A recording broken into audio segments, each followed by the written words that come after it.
Shalom uvracha. We are in Mishneh Torah la Rambam, Zichron livracha. Sof Perek He Milchot Talmud Torah. The end of chapter 5. Halacha Yod Zayin or Yod Beth, which I'm now sharing with you on the screen. כשם שהתלמידים חייבים בכבוד הרב, כך הרב צריך לכבד את תלמידו ולקרבן. We were discussing in this perek the kavod and the hidur that talmidim are required to show towards the Rav, and we discussed the concept of Rav Muvhak in the previous halacha. In the foregoing halachot.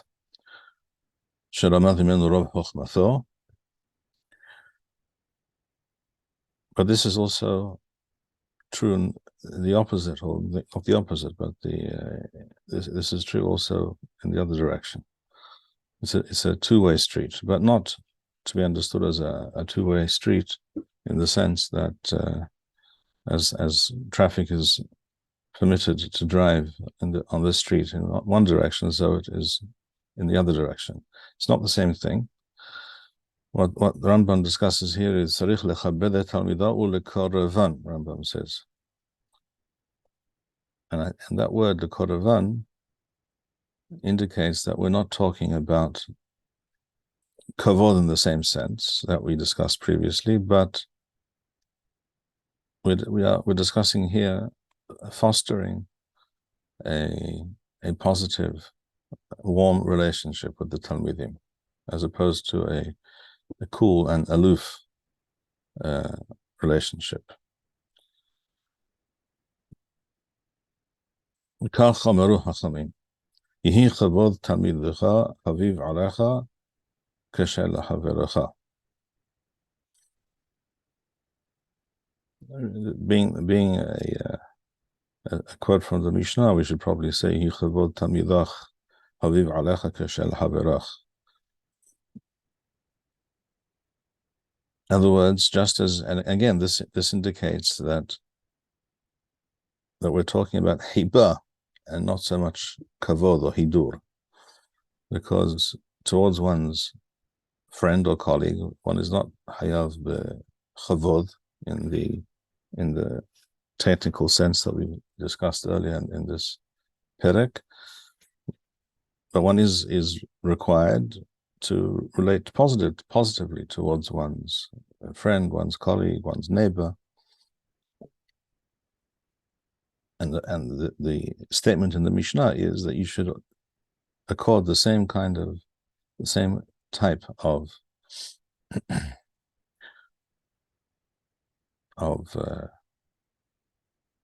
disposition towards one's talmid. So there should be cordial, friendly, warm relations between the Rav and the talmid.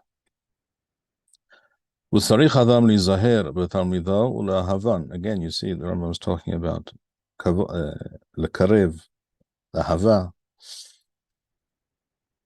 וצריך אדם להיזהר בתלמידו ולאהבן, כשהם הבנים המהנים בעולם הזה ובעולם הבא.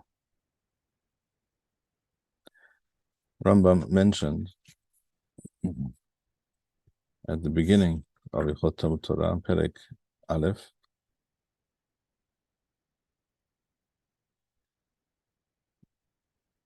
Halacha Aleph or Beth. Let's bring it up on the screen. Halacha Beth. Perek Aleph Halacha Beth. Rambam writes here, Keshem she'adam hayav lelamed et beno, just as a person is required to teach his own son Torah, kach hu hayav lelamed et ben beno, and his grandson. Shene'emar v'hoda'atam levanecha v'livnei vanecha. V'lo beno uven beno bilevad, but the chovah of a chacham to teach Torah is not only towards his own family. Ela miswa l'kol chacham u'chacham Yisrael lelamed et kol hatalmidim. All those who are willing and able and capable of studying Torah. Even though they're not his sons at all, no relation at all, no direct relation. All Jews are related, but in a wider sense, and it's a very real sense. But here we're talking about a close family relationship. So even though they're in no way related,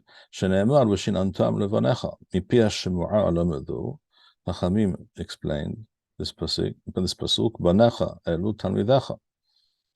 This is in the Sifrei, Banecha elu talmidecha, she'talmidim kuruyim banim, shenemar v'yetzu v'nei haneviim. V'nei haneviim, that doesn't mean their sons, it means their talmidim, their followers, their students.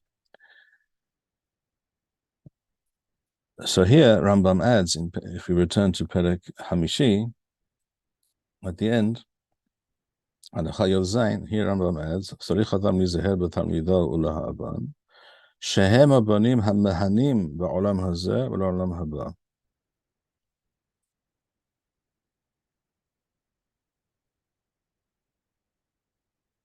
There are two reasons why Rambam says habanim ha'mehanim ba'olam hazeh v'la'olam haba. A person, first of all, who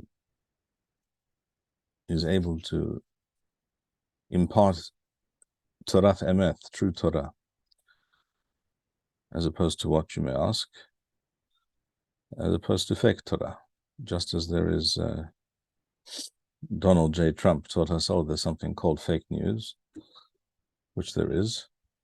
There always was, but most people somehow manage to convince themselves that if CBS or CNN said something, it must be true. And Trump taught us the great, simple, and obvious truth that, in fact, is not so. Unfortunately, the same thing is true about the Torah. Not everything that appears in a podcast or in a book or in an article is Torah, even though it's advertised as such. If a person is zocheh, first of all, himself, to have Torah emet b'fiu, as the Navi says, and is able to impart this to Talmidim, then that is a great and lasting success. Ba'olam hazeh, Rambam says, ba'olam haba. Ba'olam hazeh, it's a great, first of all, it's very gratifying and satisfying for a person to know that he has been able to raise up a true Talmid, Chachamim, which is not a very, it's like the term common sense. A wise man once said, I don't use the term as it isn't. It's not that common necessarily, and the same is true of Torah. It's not to be found wherever you turn. If a person is able to raise up a true Talmid who really understands, who has a true understanding, an authentic understanding, an untainted understanding of Torah, that is a great success, a great achievement. Ba'olam hazeh and ba'olam haba, because this is something that lasts forever, that will go on, Bezrat Hashem, into future generations.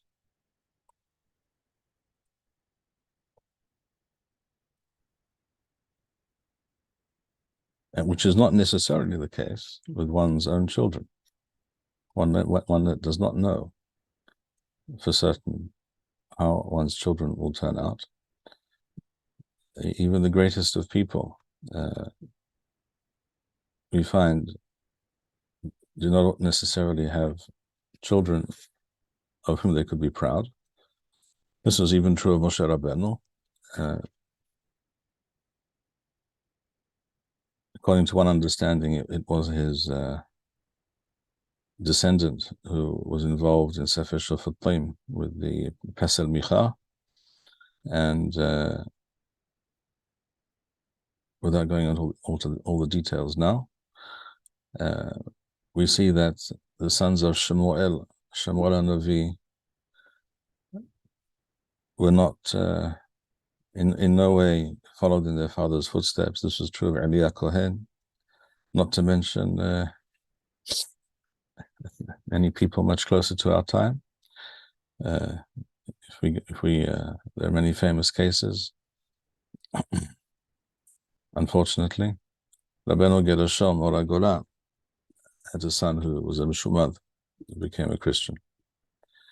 And according to many statements in the Rishonim, he sat Shiva on him twice, 2 weeks, not 1 week. So, and Rav Saadia Gaon writes in the Mifhar HaEmunot VaDe'oth that one should not place too much stock or rely too much or even care necessarily beyond that which is proper and ra'ui and reasonable with regards to one's children, if they don't turn out the way one would have hoped, because he says it's not the main thing in life. It's not up to you. It's not in your hands necessarily. Beyond a certain point, it's not up to you. It's not your decision. It's not it's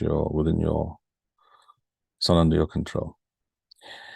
But Talmidim, true Talmidim, are dafka more reliable in many ways. Halacha Yod Het or Yod Gimel.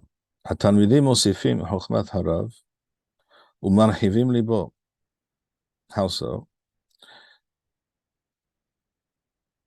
Real Talmidim will ask real questions. Just as we said before, there's fake news and fake Torah. There's also real news and there's real Torah, and the real questions. She'elat hacham hasit teshuva is the famous yeshivish expression. A correct question is already half of the answer, and that is why many of the great insights of the Tosafot, not many actually, most of them, are the results. For example, not just the Tosafot, but for example, same is true of the Rambam. It doesn't matter. Is because they asked a certain question. They saw a problem. They perceived there is something that should cause you to think, and therefore they began thinking, and this led them to a conclusion. The Hafez Haim Zitzal used to say that really, when you learn Gemara, and if you know what you're doing, then you should ask yourselves all the questions that the Tosafot asked. You should be asking those questions of your own volition before you see the Tosafot ask the question, because you should know that Gemara over there, correct? So why didn't that immediately raise a red flag?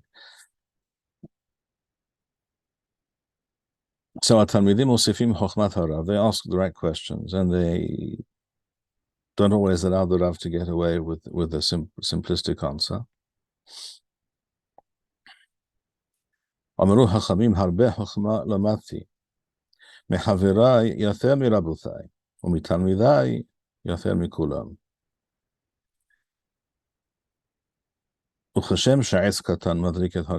These are all explicit statements of the Chachamim, and this is a mashal that the Chachamim used. Just as what is called kindling wood is used to light the fire. You don't start a fire with a log. You start the fire with twigs, with small, thin pieces of wood that were prepared for that purpose. He keeps the Rav on his toes, and he forces him often to look at things in a certain way, which perhaps he would not have done without the Talmud pestering him, even perhaps. And this, in the end, results in Chokhmah Mefara, which is true wisdom. So we continue to Perek Shishi. Omer Rabbeinu Agadol, Kol Talmid Hachamim Miswa Lahadoro Afal Pi She'eno Rabo. In the previous Perek, we were discussing the Chovav Talmidim towards their Rav. As Rambam began the previous Perek, Rambam said, Keshem she'adam suwa bichvod aviu uvirotho, kachu hayav bichvod rabo virotho. In this Perek, we're discussing kibud Torah bichlav. Every Jew is hayav lechabed כל תלמיד חכמים, מצווה להדרו, ואף על פי שאינו רבו, שנאמר מפני שיבה תקום, והדרת פני זקן. זקן, זה שקנה חוכמה. This is the famous drasha. It doesn't have to be an old person. It can be a younger person as well. If he is a chacham, you have in the word zaken, ze shekana, you have the remez. That's why Chazal use these terms, these words, ze shekana chachma. He is like a zaken. You have to lechabed zaken also, an older person, even if he's not a chacham. But a chacham, you have to lechabed regardless of his age. When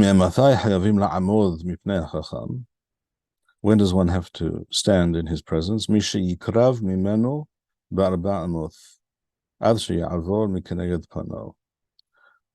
he enters his arba'amoth, until he passes on. Let's say he's walking by in the Beit Midrash or in the street or something. So when he is near you, the person has to stand up until he passes by, as opposed to what? As opposed to what we learned with regards to a Talmud, where the requirement is greater.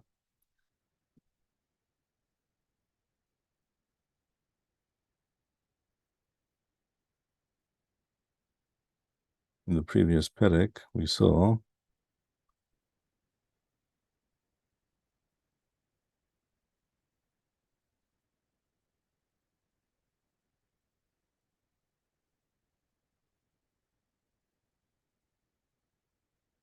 in Halacha, let me open it up in Perek Hamishi for a moment.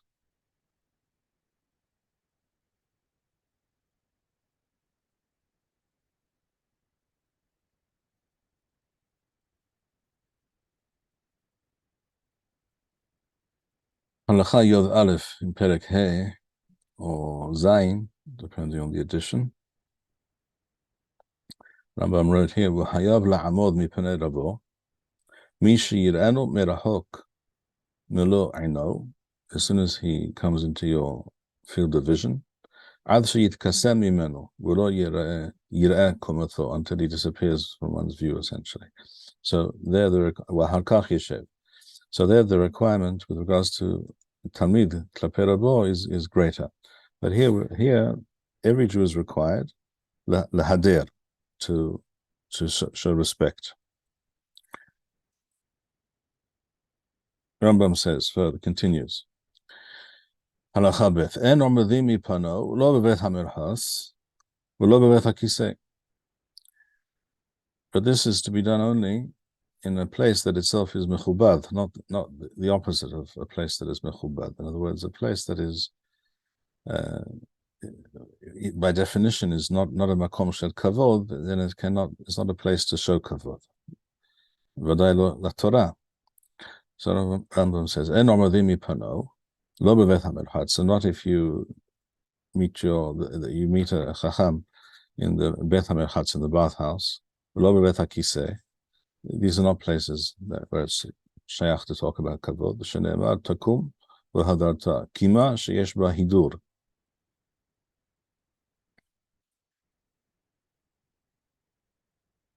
ואין בעלי אומנויות חייבים לעמוד מפני תלמידי חכמים בשעה שעסוקים במלאכתן. שנאמר תקום והדרת, מה הידור שאין בו חסרון כיס, אף קימה שאין בה חסרון כיס.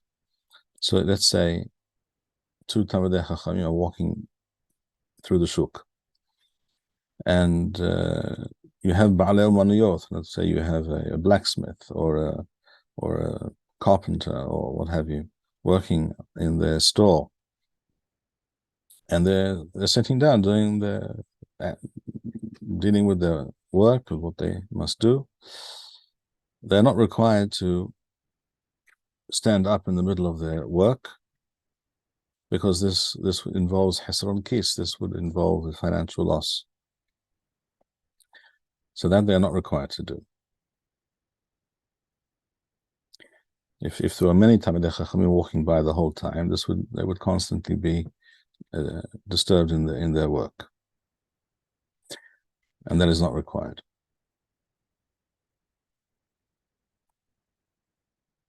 Halacha Gimel, Uminayin שלא יעשים עיניו מן החכם כדי שלא יראהו עד שלא יעמוד מפניו. And a person cannot say, I will turn my face away, I will close my eyes, so I shall not, so that I do not see him, and therefore I will not have to get up. תלמוד לומר או תלמוד לומר ויראך מאלוהיך. כל דבר שהוא מסור ללב נאמר בו ויראך מאלוהיך. This is a general cloud that Chazal said, the pasuk referring to Hidur HaZaken ends with the words وَيَرَثَ مَعْلُهَثَ, and you shall fear Hashem, and Hashem knows the Masur Lalev. And so it is with many miswot that you have such a statement in the pasuk وَيَرَثَ مَعْلُهَثَ. So such subterfuges are not to be countenanced.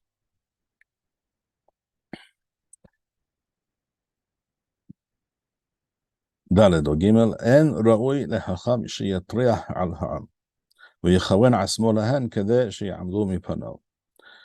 On the other hand, the Chacham should not in any way act in such a manner that is calculated to cause the people to stand up for him.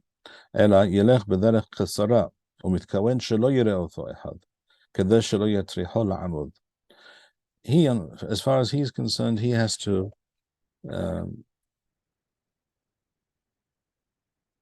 he is not interested in causing people to stand for him. Quite the opposite. He chooses the path which will cause fewer people to see him and stand for him. והחכמים היו מקיפים והולכים בדרך החיצונה שאין מכיריהם נשואים שם כדי שלא יטריחו. And in the Talmud it is related that various Chachamim would deliberately choose a certain path or walk through an area, neighborhood, or a street where people would not recognize them, so as not to cause others to stand or cease what they're doing because he's walking by.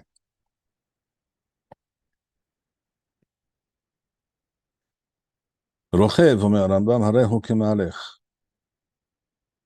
Let's say the Chacham is riding on a horse, on a donkey. וכשם שעומדים מפני המהלך, כך עומדים מפני הרוכב.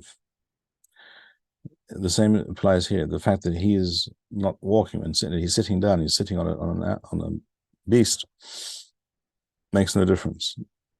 It's an interesting question how to relate to a Chacham in a car today.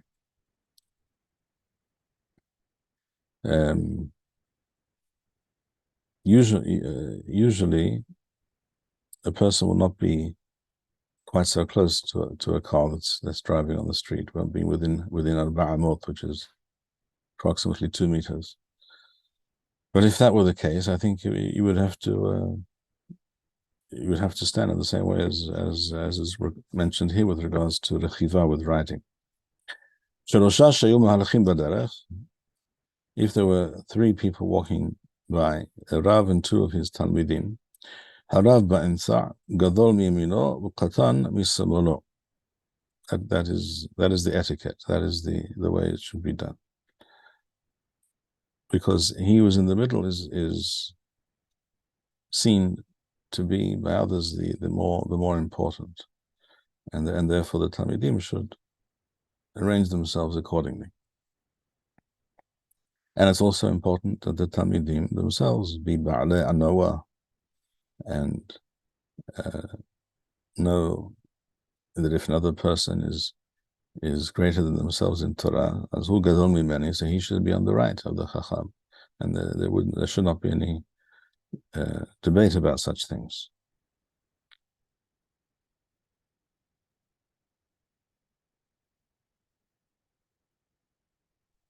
So Rambam continues now and says, Haro'eh Chacham, אינו עומד מלפניו עד שיגיע לו ל400, וכיוון שעבר יושב.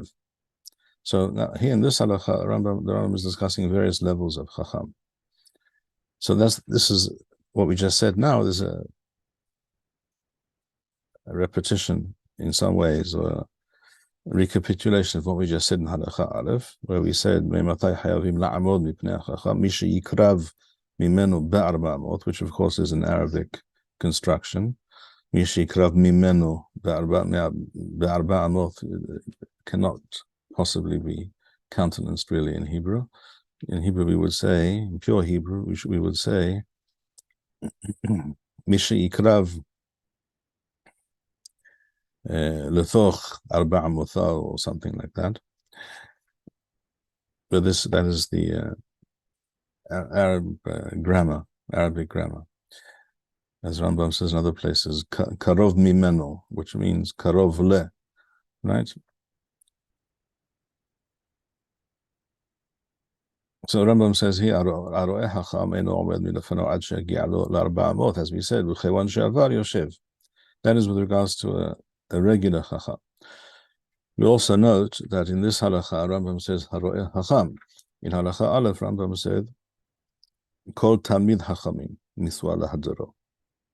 And then immediately in the same halacha, Rambam said, Me'mathai havim la'amod mipnei hacham. So you see that the terms in this context, the terms Talmid Chachamim and Chacham are being used interchangeably, which is a fact that we see in the Mishneh also in Sanhedrin. When it talks about Talmidei Chachamim, well, it clearly means Chachamim. In many other contexts as well, as the Ya'bes points out, that this is an expression of anawa on the part of the Chachamim themselves to refer to themselves as Talmidei Chachamim, but not Chachamim. But really, the meaning is the same. And here in this halacha, again, we see Haro'eh Hacham, אינו עומד מלפניו עד שיגיע ל400, וכיוון שעבר יושב. Ra'a Av Beit Din, we're talking here about the Av Beit Din, who is the Sagan, the deputy to the Nasi of the Sanhedrin, of the Beit Din HaGadol, עומד מלפניו מי שיראנו מרחוק ולא עינו, ואינו יושב עד שיעבור מאחוריו 400. So here he has to show greater respect. So as soon as he sees him at whatever distance, he has to stand, and but he may sit עד שיעבור מאחוריו 400. When he continues on his way and is beyond 400, he may sit down. Ra'ayat HaNasi, if however he saw the Nasi of Am Yisrael, of the head of the Chachamim, Rosh HaChachamim, עומד מלפניו מי שיראנו מרחוק מלוא עינו, ואינו יושב עד שישב במקומו, או עד שיתכסה מעינו. So here he relates to the Nasi as he does to his Rav Muvhak, which also tells you something about the Yahas, the correct approach and attitude towards one's Rav Muvhak, because essentially we see here he is to be treated as the Nasi for this individual. With regards to the Nasi, this is true for every Jew. Every Jew has to stand Mishir Enu Mirahok Melo'ino, as soon as he sees him, even if it's 100 yards away. Ve'eno yoshev ad sheyeshev bimkomo, or ad sheyitkaseh me'ino. So if he entered the Beit Midrash l'masal, so when he gets to his place and sits down, or ad sheyitkaseh me'ino, until he disappears from sight. So this is what we learned earlier in the previous perek with regards to one's Rav Muvhak. V'anasi shemahal al kevodo mahul.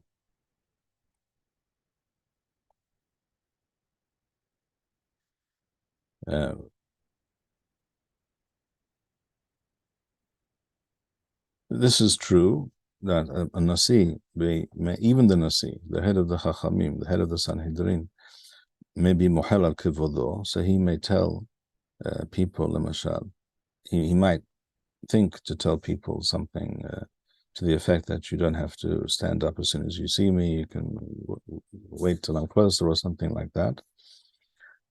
But there is a caveat to this. As we saw in Hilchot Sanhedrin, Perek Kaf well. .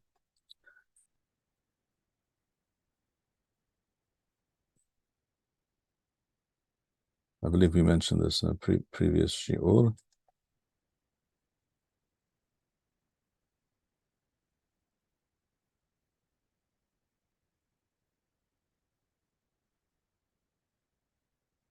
Rambam says here, Halacha Zayin or Waw, Af al pi sheyesh ladayan, this is in Hilchot Sanhedrin, Af al pi sheyesh ladayan or lanasi limhol al kevodho, eno yachol limhol al kilalatho, that's number one. There are certain things that he's not able to do so, because that would be a mi'ut before the Torah, and that he can be mohel on that which is his prerogative, but not which is the prerogative of the Torah bichlal or Betzim Am Yisrael. Mohel al kavod Am Yisrael also in certain situations, and that cannot be. In the following halacha, Rambam says, halacha heth, mishnit hayev nidui mipnei shehivqir bevet din, a person who was guilty of what is referred to today as contempt of court. He was told he has to come to the Beit Din to answer certain charges. Another person may claim he owes him money, even. But he didn't show up, and the Beit Din wishes to be mohel and not excommunicate him for this reason. They may do so. However,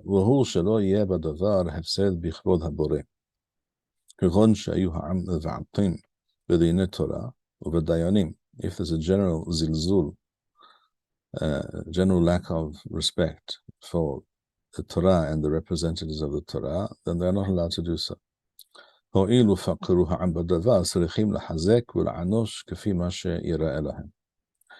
that situation, there's no room for leniency, for going easy on people.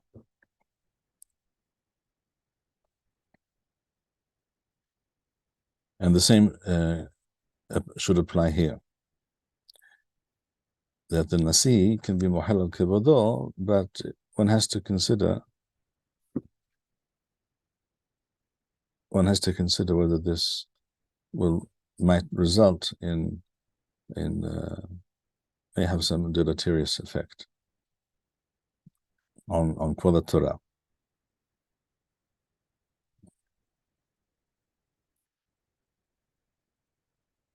Rambam continues. When he enters a room, a hall to teach, to speak, everyone must stand. And they do not sit until they are told to do so. כששאב בית דין נכנס, עושים לו שתי שורות, עומדים מכאן ומכאן, עד שנכנס ויושב במקומו. ושאר העם יושבים במקומם. So, for example, let's say there's some great Congress hall, and there are many, many people there. So when the Nasi enters, everyone must stand. And they don't sit until they're told, you may sit. Av Beth Din, 2 rows of people on one side, on the other side of the aisle, stand until he,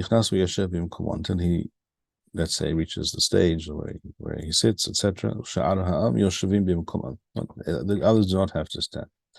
החכם שנכנס, כל שיגיע לו ב4 אמות עומד מלפניו, אחד עומד ואחד יושב, עד שנכנס ויושב במקומו. This is essentially what we saw before. It's just describing a situation in a where there's a large gathering of people.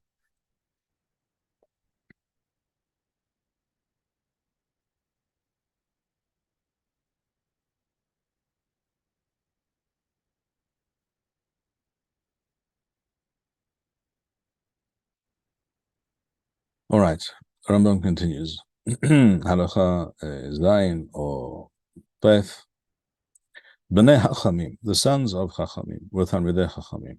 Here Rambam uses both terms, which is more precise, because there are Chachamim and there are Talmidei Chachamim. And we're discussing here the children of both. בזמן שהרבים צריכים להם, מקפצים על ראשי העם ונכנסים במקומם. What are we discussing here?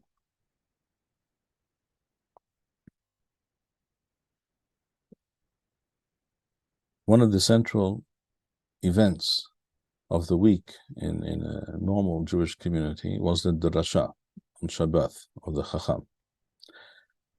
So Shabbat, early afternoon, midday, there would be a drasha, and everyone was expected to come.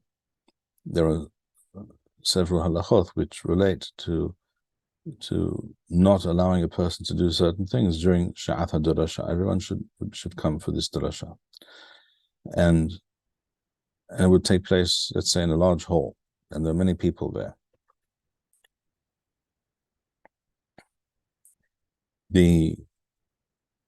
Now, normally, people would be seated, usually on the ground, often on mats or something. And if a person wanted to get to the front row, shall we say, for whatever reason, essentially that is what Chazal refer to as mikaptasim al rashi ha'am. It's as if they're standing on people's head because they have to walk by them and walk over them to get to the front. And normally that's not a proper thing to do. But the children of these chachamim, they have a certain prerogative and privilege to get to the front and see their father Vidoresh and be near him. Also, perhaps because they have to help him. Maybe he's elderly, he needs help to get down, to get up. Also, so that they will be able to hear clearly what their father is saying. They'll be able to say in the future, I heard from Abba Mari kach v'kach. Ve'en shevach letamid chachamim sheikanes ba'harona.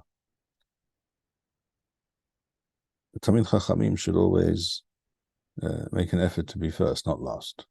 En shevach, which is another way of saying it's not recommended that a Chacham or a Tamid Chachamim shows up last for such a thing.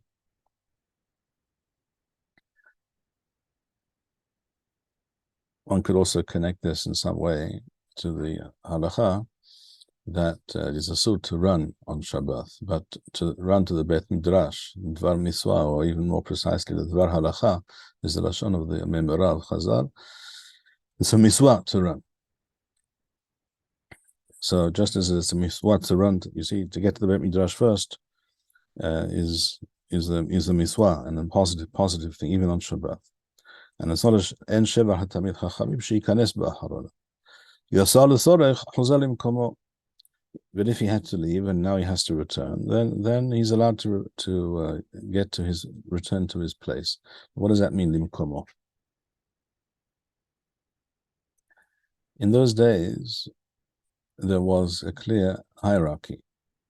The order of seating in the Beit Midrash, for example, or in the place where the Chacham was giving the drasha, was quite obvious. In other words, the more important, the Chachamim, other Chachamim, Tamidei Chachamim, sat in the front, and each person usually had their own special place that was known that this was their place. And that's also why it's Lo Shevach Tamid Chachamim Shikanes B'Harona, because then he's going to have to climb over other people to get to his place. In other words, if he comes late, or when other people are already there, and he's in the second row, shall we say, let's say there are 50 rows, and he has to get to the second row, well, it means he's going to have to climb over another 48 rows of people. And that's not mechubad.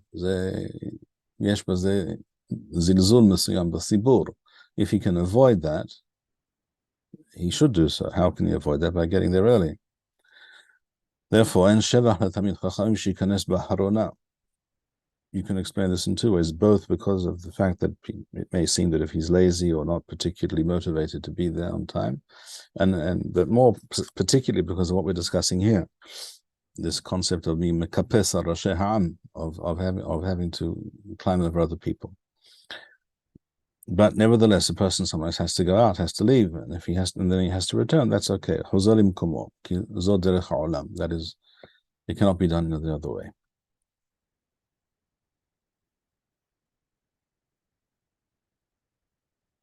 Now, we mentioned a moment ago, B'nei Hachamim.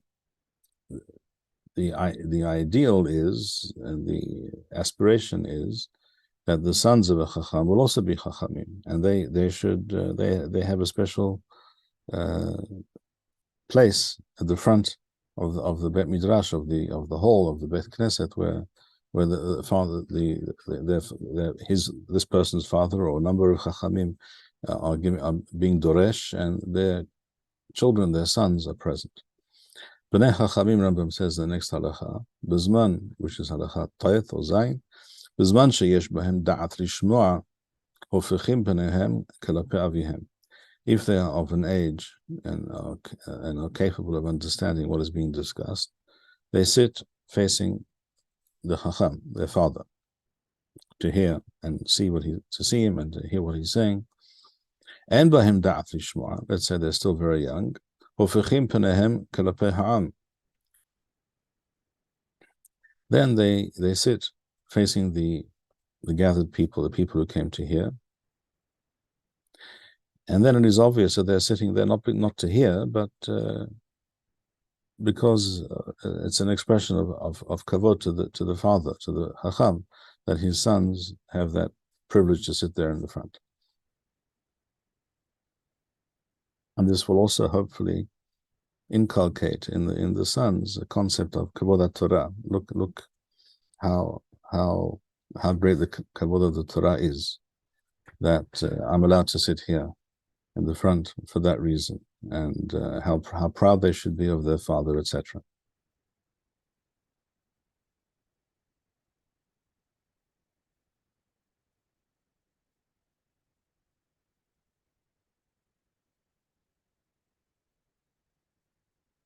Rambam says further, Talmid shehu yoshev lifnei rabo tamid,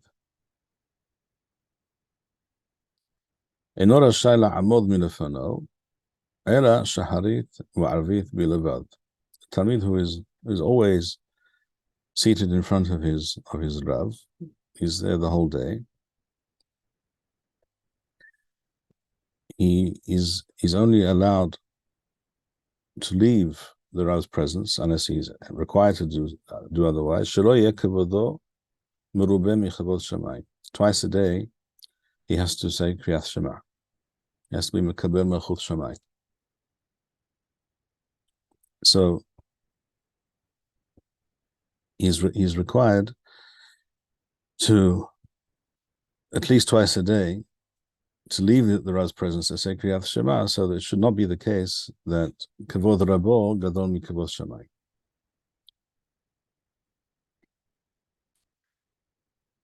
In the next halacha, Rambam now turns to a zaken in the simple sense, an elderly person.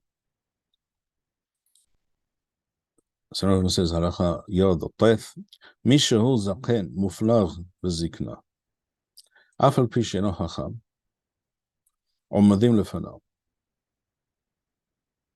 A person who is very old,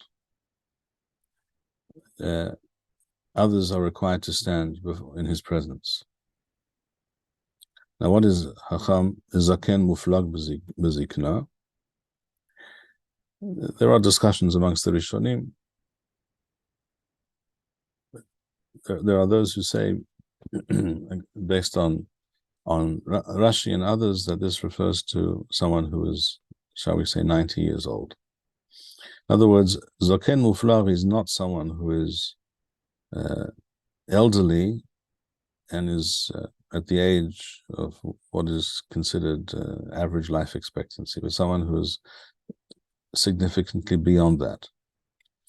Otherwise, this halakha would apply to the average person, and that's not the case. This halakha refers to a person who's muflag bezikna, who's obviously very old. He is to be respected. And even a very young Chacham, he is also required to stand, even though this person is not a Chacham. He doesn't have to stand completely. If he was sitting, it's enough to get up halfway, shall we say. That's called hidur.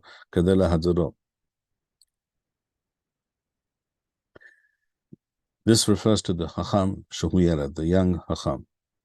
let's say you have a Talmid Chachamim who's very a great Chacham, he might only be 23 years old, shall we say, but he's a Chacham, a notable Chacham.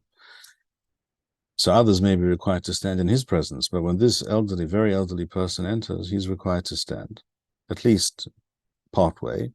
But this halakha, this statement refers to the chacham, not to the average person. The other people who see a chacham, zaken muflag b'chokhmah, omedim lefano melo kamatham.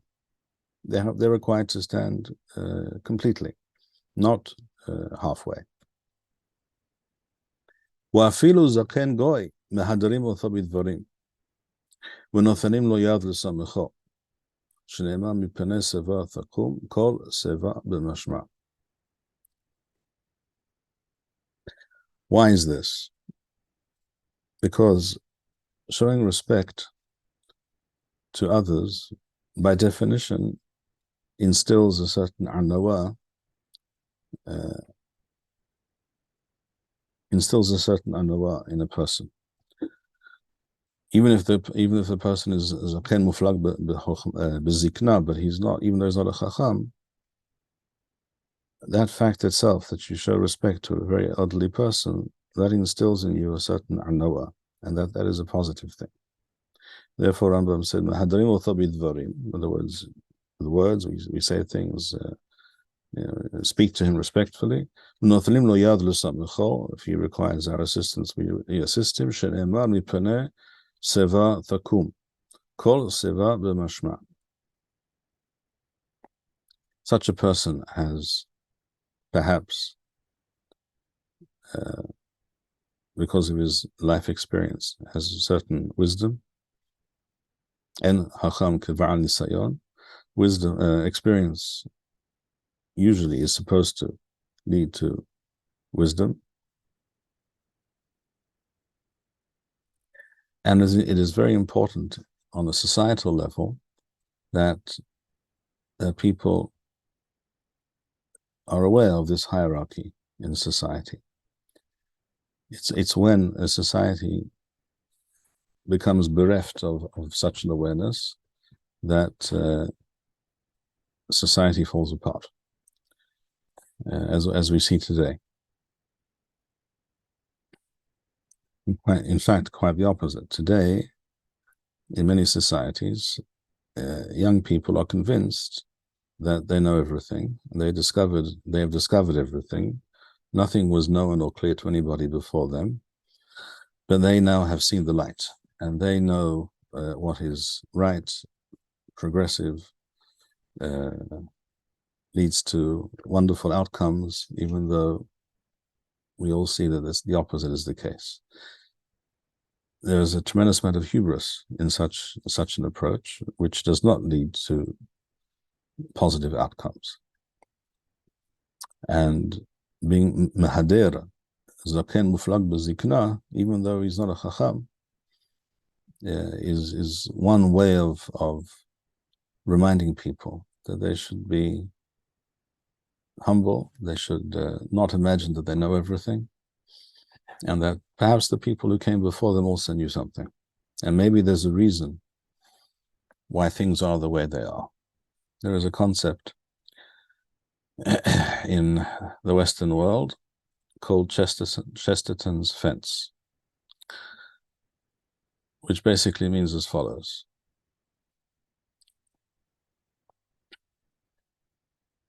It might be that a person, and very often this refers to a younger person, sees something. He's aware of certain concepts, certain consensus in society that this is how things are done. This is something that should not be done, and it's not always obvious to the person. Again, very often it's a younger person, because an older person, it may be at that point quite obvious to them. But another person and very often a younger person, will not see why it has to be that way, and they may have reasons. They may think they have reasons why it shouldn't be. It should be some other way. The idea is that if there's a fence somewhere, and you can't see any cogent reason why there is a fence right here in this place in the middle of the field, then you shouldn't just tear it down. You should think for a moment that perhaps there's a reason why this fence was placed here by someone. People don't just erect fences for no reason. So even if you haven't understood yet why there's a fence here, perhaps you should ask, and you should consider and learn why there is a fence here before you even think about whether it needs to be there or not. Removing it because you didn't understand why it's there is the fool's way forward in life. And again, it does not lead to the right outcomes. It is necessary to the element of caution and precaution and not jumping to conclusions are essential parts of wisdom. There is always a tension between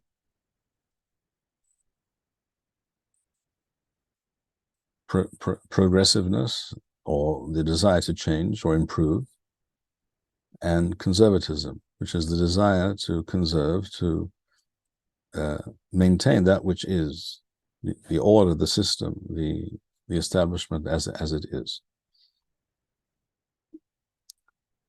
Without the desire to improve, or at least to consider whether something might be improved, without the willingness to consider whether something or everything is perfect, or perhaps some things are not perfect, and there's room for some change, that has to be tempered by an understanding that there's very likely a good reason why many things are the way they are. And the fact that you don't know those reasons doesn't mean they don't exist. It just means that you haven't learnt enough, or you haven't seen enough, or you haven't been taught properly.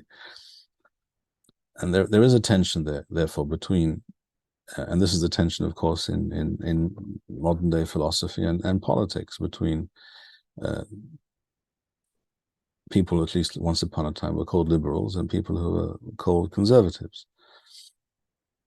That tension has to exist. And even within the world of Torah, that tension has to exist. There has to be a willingness to re-examine certain things, or it doesn't have to be something which applies to a new concept or a radical change in halacha. It may simply be the willingness to consider whether this shita is more correct than that shita. The fact that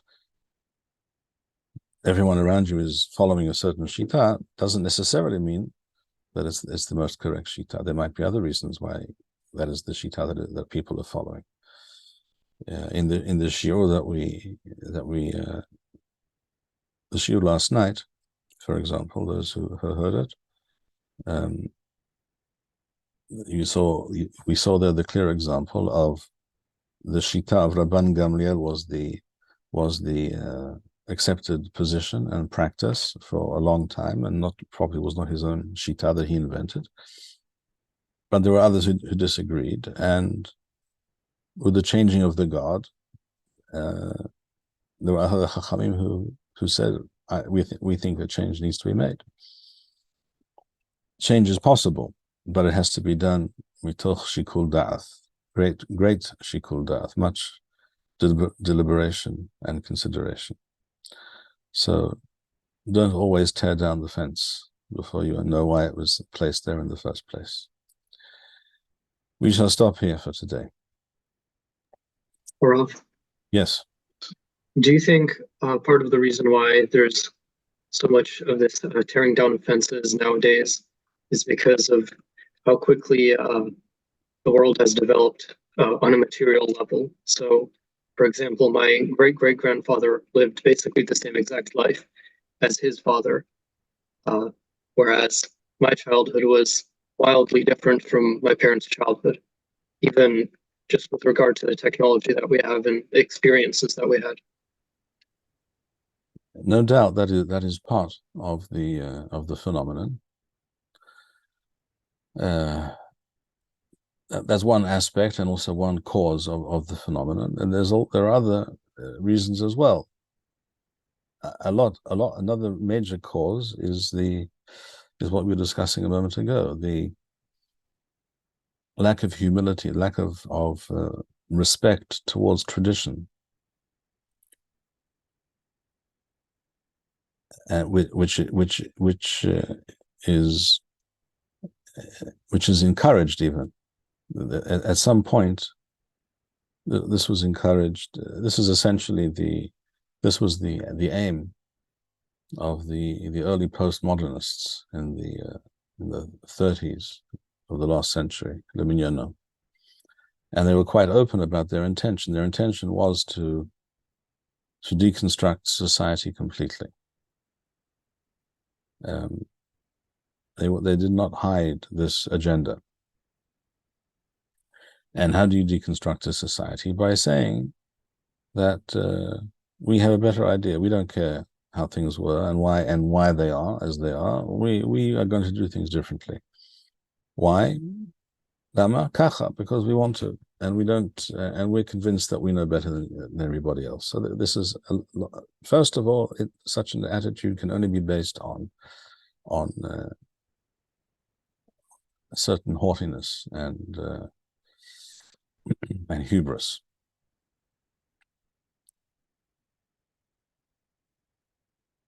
And another major cause is it becomes almost like a drug. The idea that change is not only possible, it's desirable, constant change. So basically nowadays in the Western world, which is deconstructing itself before our eyes, the entire cultural framework is being reinvented every decade. It used to be that a period, an historical period, or a period of a certain thought or school of thought in the world lasted for many generations, very often many centuries. And change was gradual.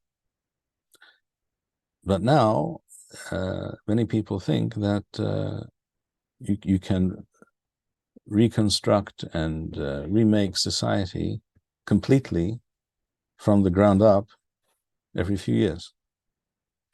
And that is clearly not true. And we can all see the results before our eyes today. And it's not pretty. It's not pretty at all. And it has already led to a terrible degradation and misfunction of society and of human beings' lives on the individual level as well. And it will probably take a long time until enough people realize what has been done to them by these haughty, self-appointed know-alls. But that is probably a long process because people do not see things as quickly as they should, and there are also very many other people working against that realization and who have a vested interest in that constant,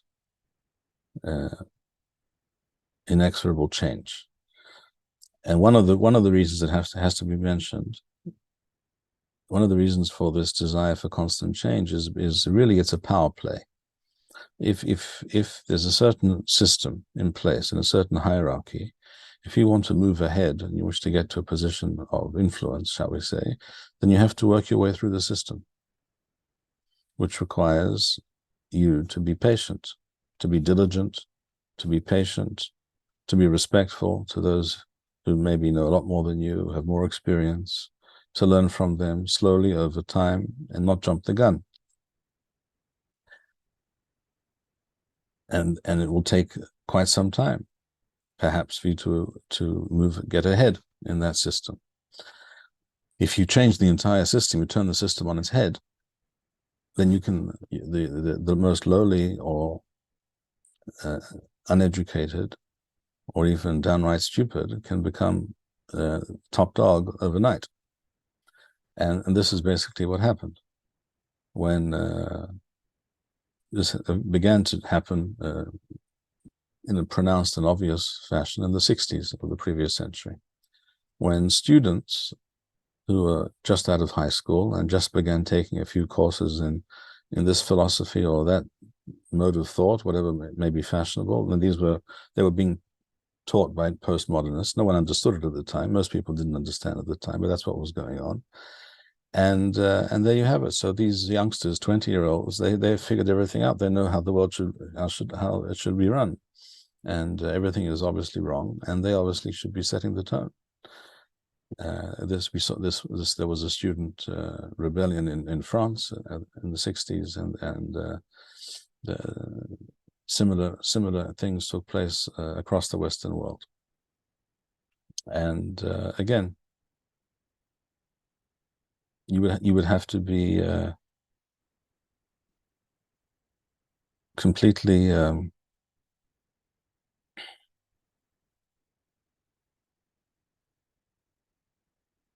lacking in awareness and unaware of reality to think that the world has been vastly improved by these things. At the very least, what people need, even people who think that change is necessary, even radical change, at the very least, you would think these people would be willing to do the following, and that is to institute perhaps some change or suggest certain change in some area, and then track over time what the outcomes were and see if it worked out the way you thought it should work out. Because what usually happens very often when you make major changes, tectonic shifts in a society, you may be aiming for a certain result, but it's close to certain that the result will be either not what you anticipated at all, or it will be what you anticipated, but you do not realize at the same time it will cause many other things to change. It's like a car that's not working. So a good mechanic knows you have to first figure out what the problem is and then change that part. You have to figure out, is it the starter or the alternator, or is it the battery, or is it the spark plug? When you discover what the problem is, then you fix that problem, and you know now what was wrong, and now you know that it's working. But if you're told by the person, well, the car's not starting, so you change a whole bunch of things without testing and knowing what the problem was, and it's likely not to work now either, because you don't know what you changed. You don't know what was working, what wasn't working, and what the result was when you changed this part or that part. And now it might be not working for a different reason for the reason that it was not working an hour ago. So if a person's so convinced that they have radical and new responses and ideas and suggestions, they should at least have the humility to accept that, let's test your theory in reality. Let's see how it works out, how it pans out, what it causes to happen over time. Very often unexpected and even unpredictable results may ensue. And that, I think, is what has happened. The Western world has gone through these convulsions and immense disruptions that were thought up and intended to achieve a certain result, but in fact, the overall result, at least, has been completely beyond the scope of what was envisaged. One good example is feminism. Many women today understand that they were sold a lie. I won't go into the whole thing now, but many people, men and women, understand this. This was ill-conceived, and the results are not what were intended. If these were the results that were intended, that's even more serious, and the people responsible are even more culpable. But many people today will tell you that this was completely miscalculated and misconceived. At any rate, we shall stop here for today. Kol Tuv, Rabbi? Yes. Just a question coming from a perhaps interesting direction. What would you say to a conservative leaning type of Haredi Chacham that would say that Machon Shilo is following the path of those type of progressive people that are trying to upslug everything and take values that were held dear, with certain core principles of how Galut Judaism has been operating, and now you're trying to somehow progressify things, and this is violating what you yourself have been saying.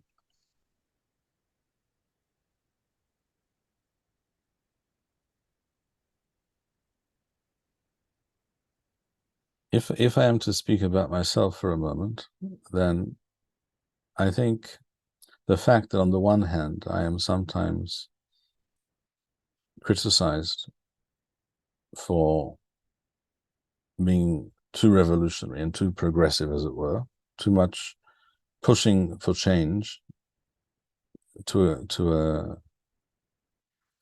a extreme extent. On the one hand, there are such people. On the other hand, there are other people who will tell you that I'm a fundamentalist and that I am an arch conservative, and in fact I am benighted and old-fashioned and misogynist and whatever other terms are relevant and fashionable today. I'm all of those things as well, apparently. It depends whom you ask. The fact that I am perhaps attacked or criticized by both of these camps of people, or people on both sides of this dichotomy, perhaps proves that I'm neither of those things, and that I'm trying to follow, to the best of my limited ability, to follow the Torah. I'm not trying to fit in with anybody's agenda.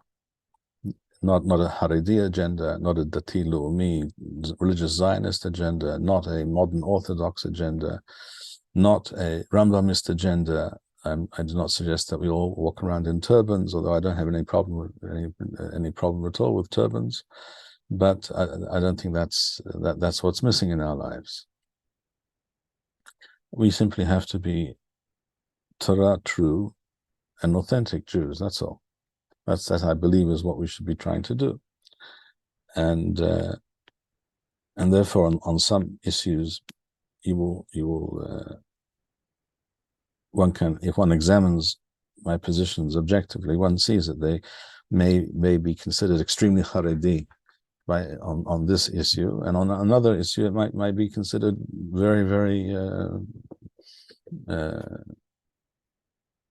quite radical and certainly not sticking to the straight and narrow path that many other people might follow or recommend. So I hope that what I just said is true, that if I am being criticized by both of these camps or various camps, that they in fact have their agendas, and therefore they do not like certain things that I say. They don't, because certain things I say don't fit their agendas or their world outlook and what I think they perhaps should do. Of course, I'm willing to accept that I might be wrong about one or about many things, but they should also be willing to consider the possibility that they're wrong about something. And if something that I say, or that I believe, or that I preach, or that I teach does not fit one or more aspects of their agenda, perhaps they should be willing to examine their own agenda. That's, I think, the only thing I can say with regards to that. Heyu beruchim, hizku v'yames levavchem, kol ha'meyahalim l'Adonai, shalom v'nisachon. Thank you, Rabbi Bar-Hayim. We would like to encourage our viewers to share these videos with friends and send in your responses. We would also like to suggest the following opportunity to our viewers. If you identify with Rabbi Bar-Hayim's message and would like to sponsor or dedicate a video interview with the rabbi in honor or memory of a loved one, if you would like to obtain Birkon Nusach Eretz Yisrael or invite the rabbi for a speaking engagement, please email us at office@machonshilo.org.